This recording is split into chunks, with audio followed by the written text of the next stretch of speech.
morning, my friends. Welcome to You've Got a Thing, an interview thing about Milwaukee theater things. My name is Jaimelyn Gray. I am the host this week for season 2, episode 2 of our wonderful Milwaukee Theater Alliance program called You've Got a Thing. My guest today, Linetta Alexander Islam, had a meeting right before this. So just want to give her a minute to settle in, take a breather before I completely pummel her with questions and whatnot about her awesome upcoming project. Just want to go over a couple of things here real quick.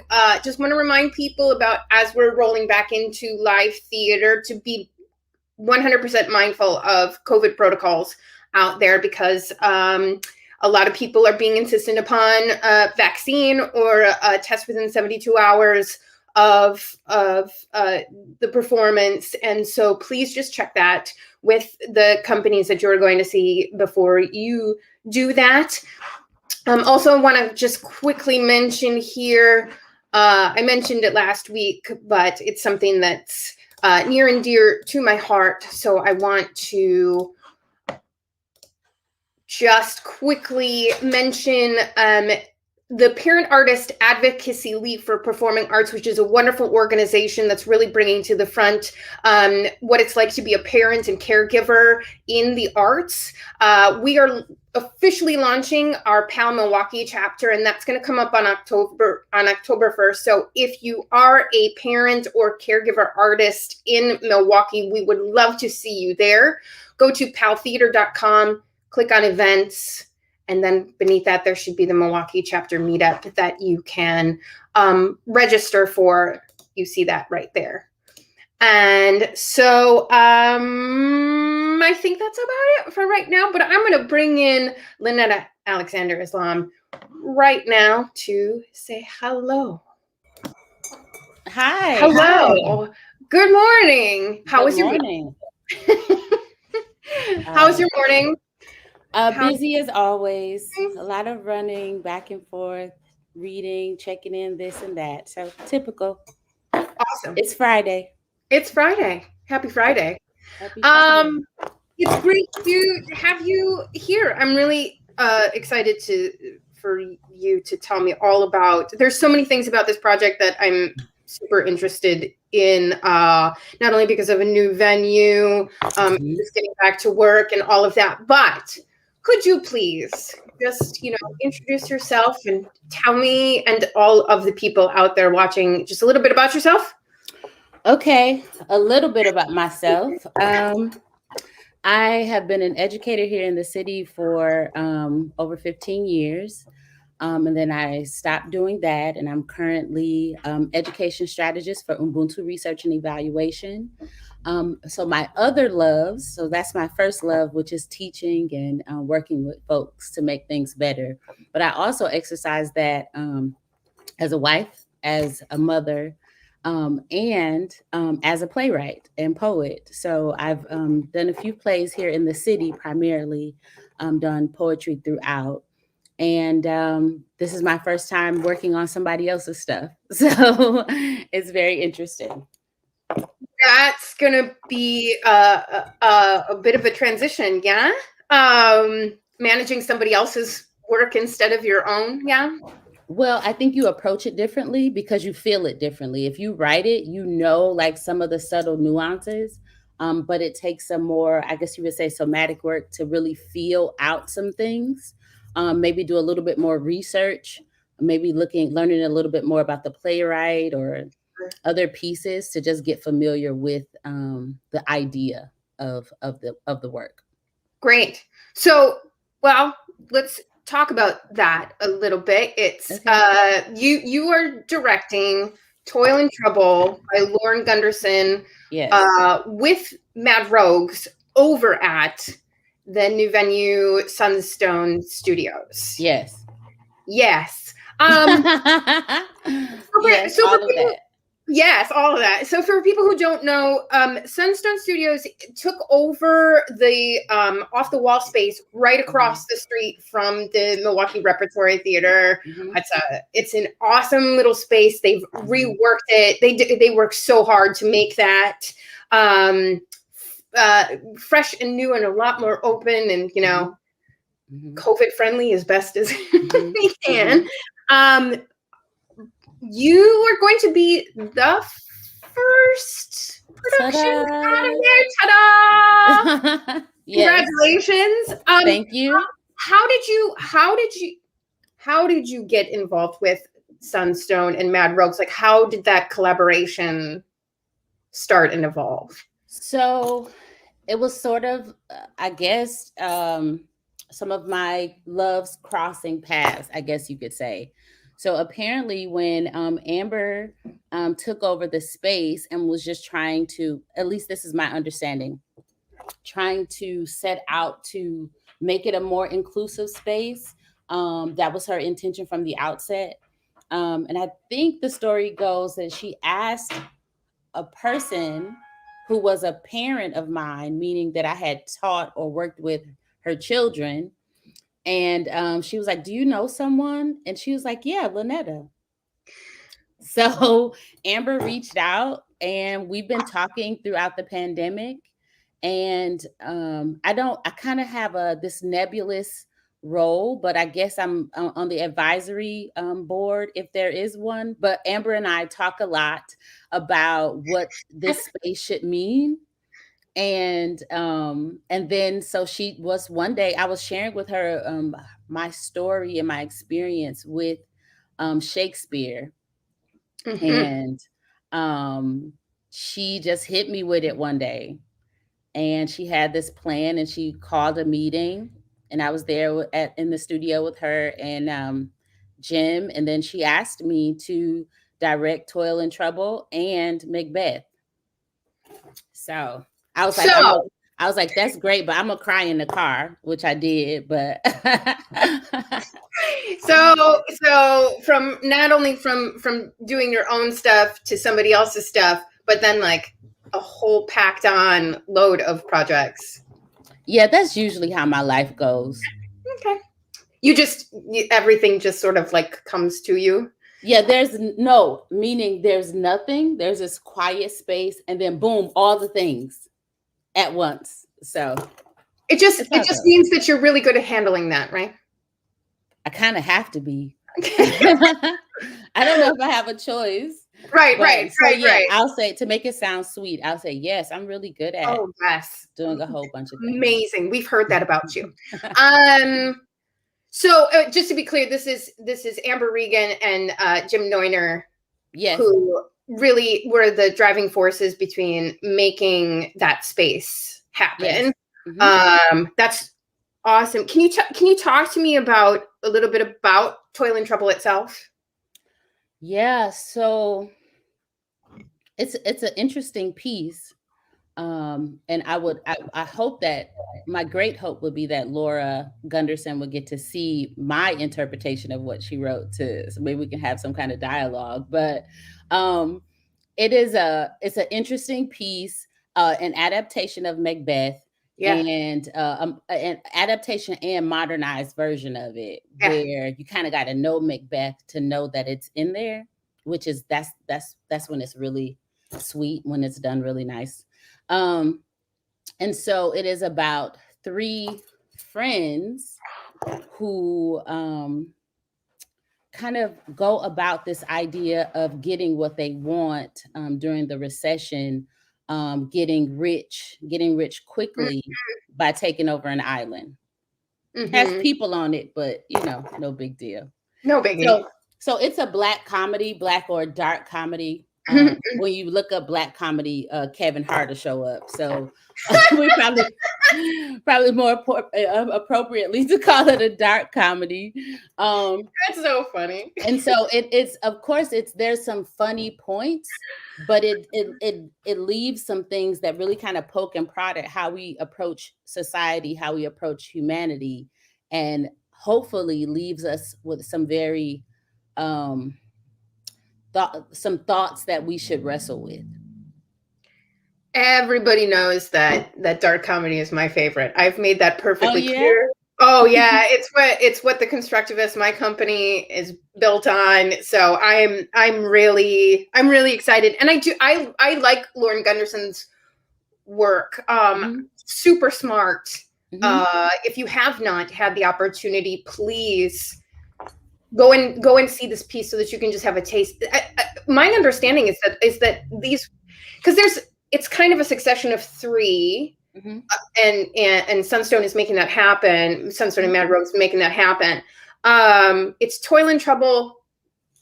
Oh man, now all the titles have flipped out of my skull. I know Exit the Pursuit by Bear is the third one. The middle one is lost on me. Taming. The Taming. Yes. Yeah. And so, but yes, very much that spin on classic kind of thing with a current message kind of. Yeah. What happens if we're taught about like manifest destiny, right? In school, and we either love it or we hate it, or we understand that is how we got to be this America. But should we still have a manifest destiny mindset in 2010, 2021? So that is a very interesting aspect of it to explore, and it's been quite interesting and fun to do so. Awesome. How many artists are involved with this project? Who are I don't want to butcher last names, okay? Don't. Please forgive me, but they're on the poster, so get a not you. I'm talking to the audience. Check out all the posters with their names. But Adam, I might be able to make it happen real quick here. Yep, Adam, Joel, and Maggie are from Mad Rogues. And Adam, I'm not really sure if he is or not, but Adam is absolutely fantastic. Adam Kudashat, he's yes, he a really great person in the area, sort of all over the place, very active talent. Very creative, very open to trying new things, all of that. Just really great. Adam works a lot with All In Productions. I feel like maybe it's their home base. Maybe. Yeah. I don't want to. I always say stupid shit, so don't. So there's a lot of newness because I've never met any of them before this. So we don't have a relationship. We don't have a working relationship. We don't have a passing on the street. Yeah. We just showed up at the studio and was like, hey, so yeah, let's do But this. Isn't that what makes art so awesome and amazing? You know, that even though you may not know those people in particular, you still have the same want and need to be there. Yeah. And that in itself is a connection to make awesome things happen. Yeah, it's also like a struggle, a good struggle, in that we're learning each other while we're learning the script and learning to, should I be open and say this? Or should I hold this in? Or who do I talk to about this question? So just really, it's all different types of relationships and different dynamics of relationships that are developing while we're creating this play. Awesome. So it's 5 actors. Then you have... No, I'm sorry. 3. Adam, Joel, and Maggie. Okay. And then we have Liv as, I'm sorry, I don't have her last name. She's our stage manager. Right. And Alan, he's our like tech person, but like a whole bunch of them at the same time, set designer and lighting director. Yes. Oh my God. God. Alan is fantastic. And we also have Najiri Jiroge, who is a 17-year-old assistant stage manager, currently a senior at Dominican High School, who will be the head stage manager for Macbeth. Oh, I love that. I love that so much. Bring in the new blood, in the new people to make it happen. Yes. We're so it's one of my dreams is to make the Theater Alliance help to bring in more people at a younger age to really start developing. I mean, First Stage does a great job with bringing people in, and it's right around that high school sort of college-y area when people start getting busy and going to college and all the things, and then we lose them. And so anything that we can do to keep them in the system. I made an effort a couple of days ago to ask her, and I think the question annoyed her. I was like, "So, Jerry, how's that work and school life balance going?" And she was just like, "It's hard." And then she just kept working on whatever she was working on. I was like, "Oh, yeah, tell me about it." But okay. So yeah, you said, "I believe in you," right? I couldn't even say that because it was very clear, like, don't ask me anything else about it because I'm currently working in it. So I was like, okay. Yeah, my understanding, like all of us, so she's getting kind of a taste of balancing out those things that you love and those responsibilities, which I think is great. So, but it's something that we all have to learn, and it's great. Look, the younger that you can do that, I think the better off she'll be. You know? Yeah, definitely. Can you tell me how the Toil and Trouble into Macbeth thing is happening, and is there purpose behind doing both of them? How did that develop? I don't know. Amber told me to do it, and I was like, okay.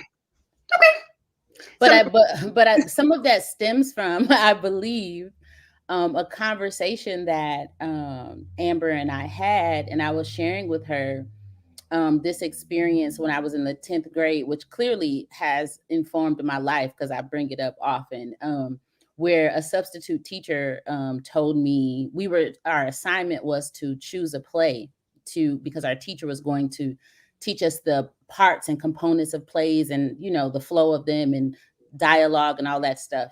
Yeah. So in her absence, she had already given us the instructions, and all the substitute teacher had to do was take us to the library. But when we were there, she chose to kind of walk around and see what we were doing, which was fine. But she consistently directed the Black students away from Shakespeare and guided us to Lorraine Hansberry's A Raisin in the Sun, because she said directly to me that I would not be able to understand Shakespeare. No. But I know, but that I could understand being Black and poor. No. Yeah. So the awesome part about that is something in me.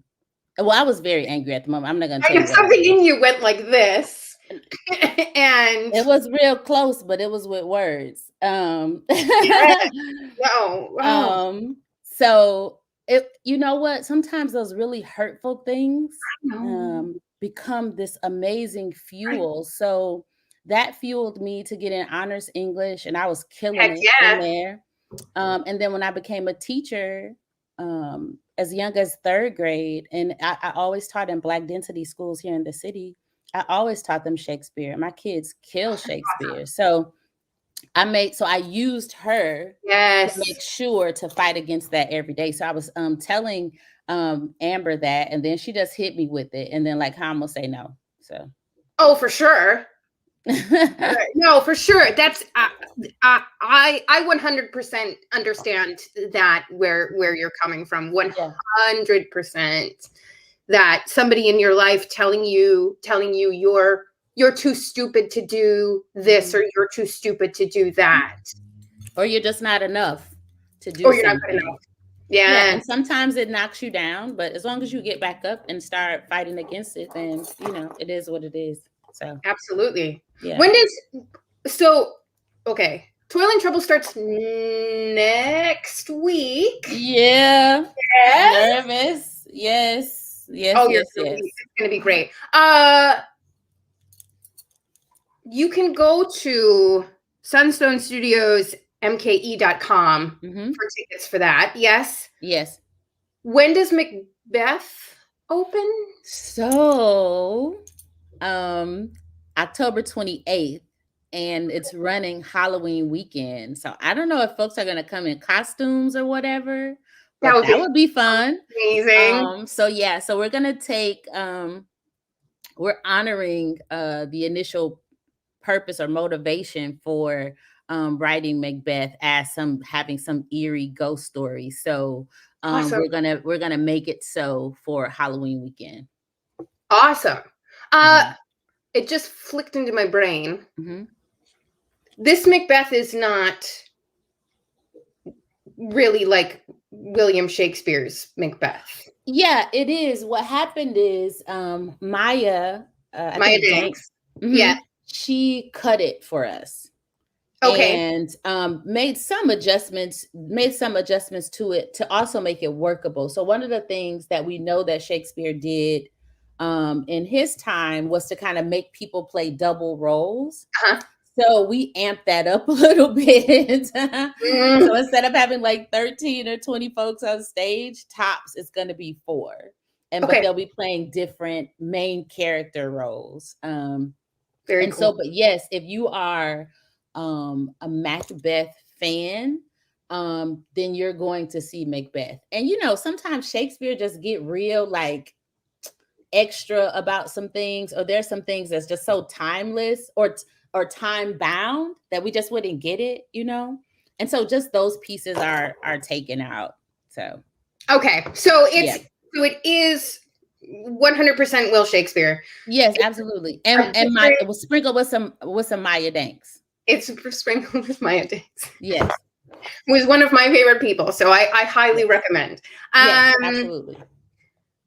Awesome, but you can you can go to Sunstone Studios sunstonestudiosmke.com and find out more information all about this.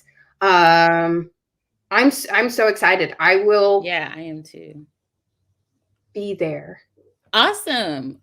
So folks can get a package of tickets for 3 for $99, I believe. Yes, I read that. I mean, and if you feeling it, you can like buy out the whole season. That would be nice too, because I mean, when was the last time you were in a theater? And then when was the last time you were in a theater that made sure that you were covered with COVID? And then what was the last time you were in a theater covered for COVID, so you're feeling safe? And you got to see some really awesome shows by some new and interesting folks that you may have never met before. Primarily. I mean, considering all those factors, it might be the first time ever. See? So 2021, time to do something new. So come to Sunstone Studios and check out all of what we got going on. So awesome. Is there anything else that I can say for you, Linetta? I just want to say that Amber is doing a fantastic job with this vision of the studio. She set us up with like mentors, and she's trying to make sure that women of a certain age don't get lost in the sauce because people don't want to write plays for us anymore. We're practicing intentional diversity in the work that's presented. So it's a lot of really, really awesome stuff going on. And it's a really great, it's something that Milwaukee can totally do. But what I keep pushing Amber on is that this is groundbreaking to really make sure that we're opening up the theater space so that all people, no matter identity, ability, any of that stuff, feel like, hey, this is a safe place for me to come and be creative and express myself. She's really laid the foundation for that to be a phenomenal, groundbreaking space here in the city of Milwaukee. Fantastic. Awesome. It's nice to like quasi meet you. Right. Someday we will meet in person for real. Awesome. For real. But thank you so much for making time for us today here. And I really look forward to seeing your work really, really soon. Yay, next week, soon enough. Yeah. Break legs, breathe, have all the luck, do great things. I believe in you all down there. Yeah. Thank you so much for all of that. It's going to be a really great show. I'm really excited for you all to see it. Awesome. We will talk more with you soon. Great. Thank you for having me. Yeah. Okay. Bye. Awesome. I'm going to repeat that one more time. Linetta Alexander Islam, Toil and Trouble, Sunstone Studios, MKE.com, opens next week. Have at it, folks. Let's see, what else do we have today that I can share with you?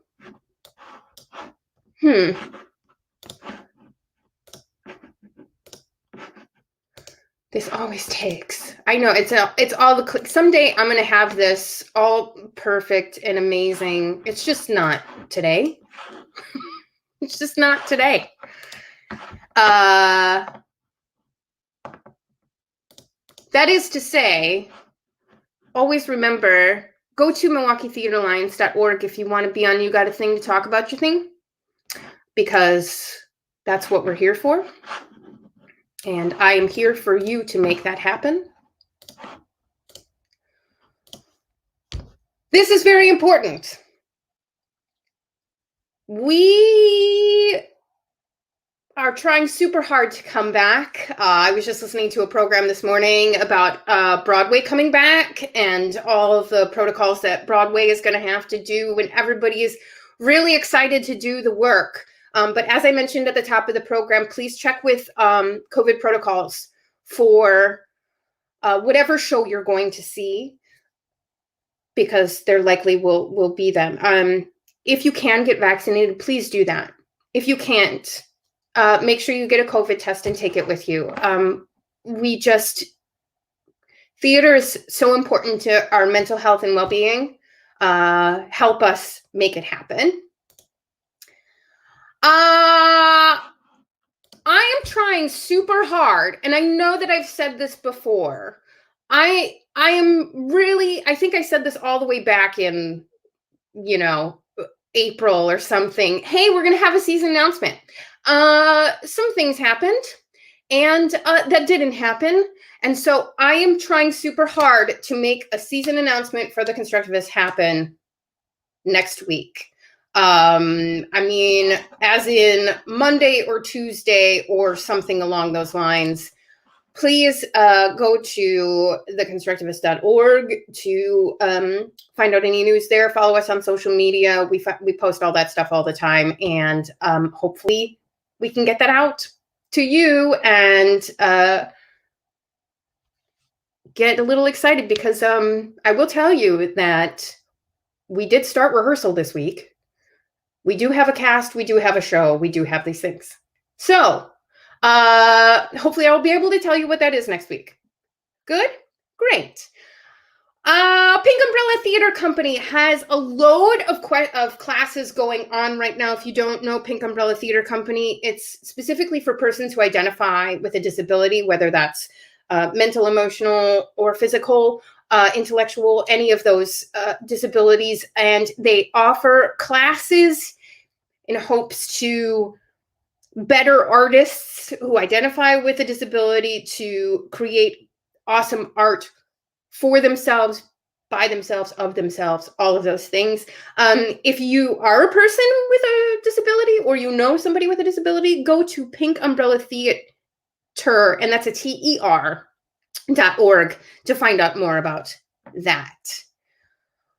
Windfall Theater also has a show opening next week. It's called Hope and Gravity. They are at Redeemer Lutheran Church. A funny and moving story, because that's what we need right now and thrive on. You can go to Windfall Theater, and that's an RETRE.com to find out more about that. Skylight Music Theater is going to be opening the Full Monty on September 24th. Back to doing what they do best, which is, musical theatre. Full Monty, if you don't know, is based off the movie from, I don't know how long ago it was, but it was a long time. And very funny story about working class people. Town is failing what all great, musical theater sort of premises are built on, of overcoming huge obstacles to make joy happen. You can go to Skylake Music Theatre, TETRE.org for that. And then obviously, last but certainly not least, one of my favorite organizations, Imagine MKE, has a survey, and with the Wisconsin Policy Forum, it's called the Artists and Creatives Survey. If you are an artist, creative person in the Milwaukee area, you need to go and fill out this survey, because it's going to really help Imagine and Wisconsin Policy Forum develop tools to convince our elected officials to give us money, because art is important. And, you all know, because I've been harping on it, and I will keep harping on it until I fall over. Having us all get paid, because we work hard, and we should, and art should be a public value. Theater is a public good, and Imagine and Wisconsin Policy Forum are doing their best to move that mission along and get more money into the hands of more artists, so that we can change the world. Is, just the small goals that we have. So you can go to imaginemke.org. That was originally supposed to close today, but they've extended it to Sunday, September 26th. So if you were under the impression that we're running out of time, you have more time. So please, with that more time, please make that happen. Next week on You've Got a Thing, I believe I have this confirmed that Joanna will be back, but this time to talk about Milwaukee Opera Theater's project coming up that's opening up on the 1st. So Milwaukee Opera Theater will be our guest next week. Hopefully I can sort of reel Linetta in, if her mind is not completely mush, to host that episode. Otherwise, I'll be back. I'll get Susan Scott Fry. I'll get one of the other artists that have been on before to host this thing, and we'll make it happen, because I like seeing you guys. I hope you like seeing us, and it's super important to talk about theater all the time, so that people know that it's important. And we don't have a lot of publications out there talking about us anymore, and just found out I'm a little behind that Footlights is ceasing publication, and I think it's today. I think today is their last day, which is really sad news. A lot of the media outlets around have really sized down, especially in COVID.